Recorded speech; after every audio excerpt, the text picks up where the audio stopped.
सवाल उठ रहा है कि क्या बांग्लादेश में तख्ता पलट की पटकथा लिखी जा रही है? क्या मोहम्मद यूनुस की कुर्सी अब खतरे में है? बांग्लादेश से जुड़ी कुछ बड़ी खबरें निकलकर सामने आ रही है कि बांग्लादेश के अंदर एक बार फिर से तख्ता पलट की तैयारी हो रही है। आप बांग्लादेश की ओवरऑल सूरत पर क्या तबसरा करेंगे? ये मेन स्ट्रीम मीडिया में भी ये बात आने लगी है कि बांग्लादेश में तख्ता पलट हो रहा है, कुछ ना कुछ हो रहा है, कुछ ना कुछ हो रहा है। लोग देख रहे हैं हरकत अपने सामने।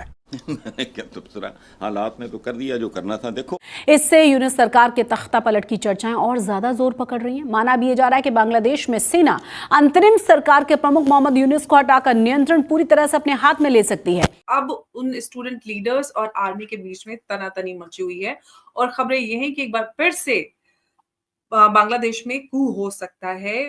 बांग्लादेश में बड़े राजनीतिक फेरबदल की सुगबुगाहट फिर से तेज है, क्योंकि राजधानी ढाका समेत तमाम बड़े शहरों में सैन्य कर्मियों की बड़े पैमाने पर तैनाती की जा रही है। और सेकेंडली, यूनुस अपने आप को साबित करने में पूर्णतया विफल रहे हैं। बांग्लादेश से जुड़ी कुछ बड़ी खबरें निकलकर सामने आ रही है कि बांग्लादेश के अंदर एक बार फिर से तख्ता पलट की तैयारी हो रही है। बांग्लादेश के आर्मी चीफ ने आज इमरजेंसी मीटिंग कॉल कर ली है और मोहम्मद यूनुस बांग्लादेश में चल रही टेंशन पर आज कौम से खिताब करेंगे। बांग्लादेश में 2024 में शेख हसीना वाजिद का तख्ता पलटा था, जिसके बाद बांग्लादेश अभी तक सियासी और मौशी बहरान से बाहर नहीं निकल पा रहा।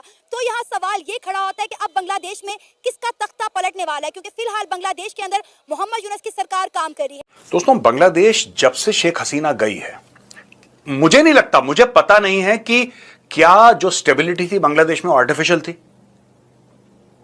या अब झूठ है या पहले झूठ था। आई डोंट नो, क्योंकि आज की तारीख में यह मैटर हो गया है कि साहब जब से शेख हसीना गई है वहां पे प्रोटेस्ट बंद होने का नाम नहीं ले रहे।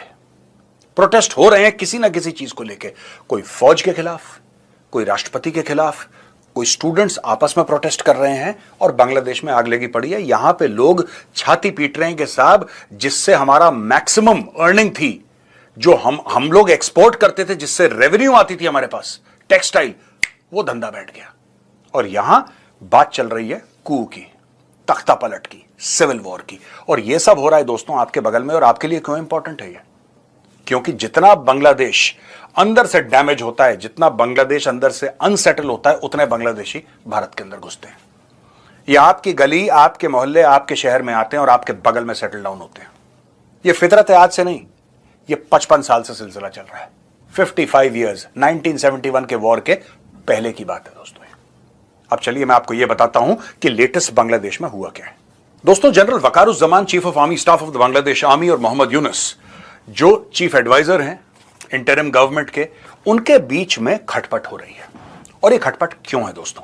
लोगों को ऐसा लगता है कि जनरल वकारुज्जमान इनको अपॉइंट करा था शेख हसीना ने, तो लोगों को लगता है कि शेख हसीना के खासुल खास है। यहां पे इनका तख्ता पलट करके, यानी कि शेख हसीना का तख्ता पलट करके मोहम्मद यूनुस आए और अब उनके बीच में दरार की बातें आम हो गई हैं। सड़कों पर बातें हो रही हैं कि आर्मी चीफ और चीफ एडवाइजर की आपस में बनती नहीं है।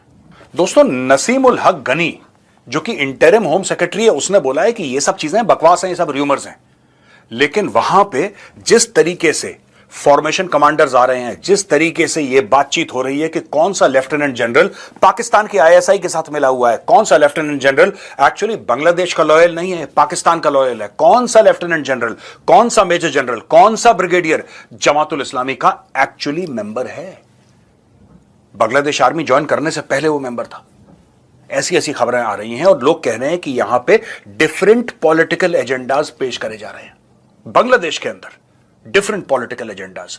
कुछ लोग कह रहे हैं कि एक खास ग्रुप ऑफ ऑफिसर्स हैं जो कि चीफ ऑफ आर्मी स्टाफ का तख्ता पलट करने के चक्कर में। और दोस्तों, ये इसलिए बांग्लादेशी विश्वास कर रहे हैं इन बातों पे। आप र्यूमर्स कह सकते हैं, आप ये भी कह सकते हैं कि र्यूमर्स नहीं है, लेकिन बांग्लादेशी इसलिए विश्वास कर रहे हैं क्योंकि बांग्लादेश में 5 बार ऐसा पहले हो चुका है। 5 बार ऐसा पहले हो चुका है कि जर्नल ने ही जर्नल को टपका दिया। एक तो ये है ना कि कोई प्रधानमंत्री है, कोई राष्ट्रपति है, उसका तख्ता पलट कर दिया। नहीं, यहां पे 4-5 बार बांग्लादेश में, लिटरली आई थिंक 5 बार कि कोई जनरल बैठा था, उसको किसी दूसरे ब्रिगेडियर या जनरल ने उसका तख्ता पलट कर दिया। ये बड़ी आम बात है बांग्लादेश में। तो लोगों को लग रहा है कि ये भी एक बात हो सकती है। सेकेंडली, यूनुस अपने आप को साबित करने में पूर्णतया विफल रहे हैं। तो अब कमान जो है, जब तक ग्रेटर बांग्लादेश बनाना था, असम का कुछ भाग लेना था, बंगाल का लेना था, तब तक आर्मी और यूनुस में एक युति थी। डीप स्टेट स्ट्रांग था, स्टूडेंट्स को भी और मिलने वाला था। सारे समीकरण सिद्ध थे कि अभी और मिलेगा। लेकिन जैसे ही बांग्लादेश का ज्यूरिडिक्शन भारत को दे दिया गया, ये सारी संभावनाओं की इतिश्री हो गई। अब जैसे ही संभावना खत्म हुई तो वो एक अंदर जो डिजायर होती है वो तो खत्म नहीं हो जाती। तो अब ये मांगा जा रहा था कि ये और दे दो। यूनुस की कोई जमीन पर पकड़ नहीं है, तो सबसे पहले इररिलेवेंट जो होता है बांग्लादेश की राजनीति पे वो यूनुस होता है। वो पैराड्रॉप पर्सन था, उसके पास कोई एक्सपीरियंस कुछ नहीं था, वो डीप स्टेट का एजेंट था, डीप स्टेट ने बैठा दिया। भारत की सत्ता आते ही डीप स्टेट कमजोर हो गए, यूनुस की प्रासंगिकता खत्म, यूनुस सबसे पहले डिस्पोज किए जाएंगे। तो हाँ, ये कू होगा और जो कुछ भी है ये यूनुस एडवाइजर है, ये चले जाएंगे। बात आती है स्टूडेंट्स की। छोटे छोटे बच्चे हैं, जैसे कहते हैं ना चने के झाड़ पे चढ़ा करके उनसे सारे काम कराए गए हैं। अब अगर उन्हें कोई भी अगर कुछ कह देता है तो वो उसी जिस रास्ते से वो सत्ता में आए हैं उस रास्ते से अपने आप को और प्रासंगिक बनाना चाहते हैं। लेकिन वो कहते हैं ना कि लालच बुरी बला है, तो वो ही चीज उनके साथ जा रही है। पीछे जितने भी आतंकवादी हैं वो छोड़ दिए गए हैं, जितने मुल्ले मौलाना है वो वहां जाकर के उन लोगों को समझाने की कोशिश कर रहे हैं। बेसिकली जो छात्र हैं उनके नाम पर अपनी राजनीति सिद्ध कर रहे हैं कि इन बेचारों को ज्यादा अकल है नहीं, पहले इनको कुछ दिला दिया जाए, पीछे से हम सत्ता ले लेंगे। तो ये राजनीति स्टूडेंट्स के पीछे चल रही है। देखें, जो पहला तख्ता पलट हुआ था ना, वो तख्ता पलट इनके गले पड़ गया है। अब दूसरी बात यह है कि वकारुज़्ज़मान साहब जो उनके आर्मी चीफ है ना, ये जून में आए थे। आई थिंक 23 जून 2024 को उन्होंने ऑफिस जो है वो होल्ड किया था। अब ये देखें कि उस वक्त से इन्होंने एक इनकलाब उसको कामयाब बनाया। अब मसला ये है कि जो आर्मी चीफ है ना, आर्मी चीफ को आपने खबरों में भी सुना होगा कि आर्मी चीफ क्लोज रिलेशन में है शेख हसीना वाजिद के। अब इन्होंने जो पहला तख्ता पलट किया था, इन्होंने शेख हसीना वाजिद को दौड़ाने में, क्योंकि वो जो आप ये कह लें इनकलाबी लोग थे, वो तो शेख हसीना वाजिद को डिटेन करना चाहते थे बांग्लादेश में, लेकिन उन्होंने उसको हेल्प की, उनको वहां से निकलवा के इंडिया में भेजा। अब दूसरी बात, उस वक्त से लेके अब अगस्त में, ये मैंने आपके साथ अक्सर बात करते हुए मैंने कहा था कि ये जो इनकलाब, ये जो खूनी इनकलाब बांग्लादेश में आ रहे हैं, ये कामयाब नहीं होगा। उसकी रीजन ये है कि इसमें कोई पॉलिटिकल थॉट्स नहीं है, सियासी दिमाग इसमें है ही नहीं, कोई सियासी रहनुमा इसको लीड ही नहीं कर रहा था। सिर्फ और सिर्फ स्टूडेंट, या आप ये कह लें कि वो जो ओबाश, दूसरी अपोजिशन की कोई सियासी जमात भी नहीं थी। दोस्तों, बांग्लादेश में सियासी भूचाल आ चुका है, सेना में उथल पुथल तेज हो गई है और पाकिस्तान में टेंशन बढ़ गई है, क्योंकि इस मामले में नोबेल विजेता मोहम्मद यूनुस का नाम भी जुड़ गया है। आखिर क्या चल रहा है और पाकिस्तान क्यों डर रहा है? दोस्तों, रिपोर्ट के मुताबिक लेफ्टिनेंट जनरल फैजुर रहमान बांग्लादेश के सेना प्रमुख जनरल वकारुज़्ज़मान को हटाने की कोशिश कर रहे हैं। रहमान को पाकिस्तान समर्थक माना जाता है, यानी तख्ता पलट सफल हुआ तो बांग्लादेश की नीति पर पाकिस्तान का असर बढ़ सकता है। अब सवाल ये उठता है कि मोहम्मद यूनुस का इसमें क्या लेना देना है।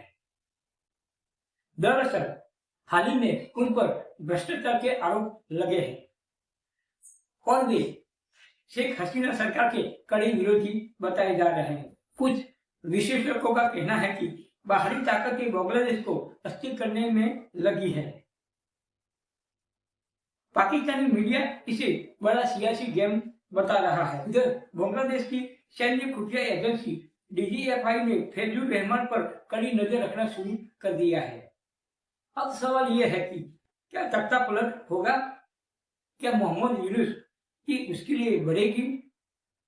आपकी क्या राय है दोस्तों? कमेंट में जरूर बताएं और वीडियो पसंद आए तो वीडियो को लाइक करें और अपने दोस्तों के साथ शेयर अवश्य करें। मिलते हैं अगले वीडियो में, तब तक के लिए जय हिंद, जय भारत।